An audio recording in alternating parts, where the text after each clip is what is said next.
دوسرے پارے میں 4 باتیں بیان ہوئی ہیں: تحویل قبلہ، آیت بر اور ابواب بر، قصہ تعاون، قصہ طالوت۔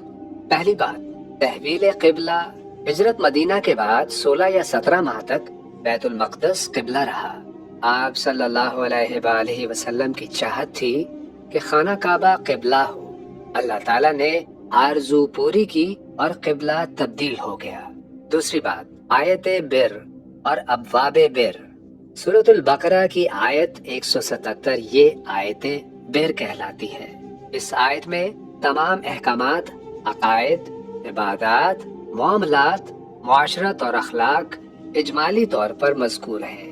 آگے ابواب البر میں تفصیلی طور پر تقریباً 22 امور بیان کیے گئے ہیں: مردار، خون، خنزیر کا گوشت اور جو غیر اللہ تعالیٰ کے نامزد ہوں ان کی حرمت، صفا مروہ کی سعی، وصیت، روزے، اعتکاف، حرام کمائی، قمری تاریخ، جہاد، حج، انفاق فی سبیل اللہ، ہجرت، مشرکین سے نکاح، حیض میں جماع، طلاق، حلالہ، شراب اور جوا، قصاص، بیوہ کو پیغام نکاح، ایلا، عدت، رضاعت، مہر۔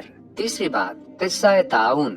یہ ان لوگوں کا واقعہ ہے جو طاعون وبا کے خوف سے اپنی بستیوں سے جان بچا کر بھاگ نکلے تھے، حالانکہ ان کی تعداد ہزاروں میں تھی۔ انہوں نے اللہ پر بھروسہ کرنے کی بجائے صرف اپنی تدبیر کو نجات کا ذریعہ سمجھا۔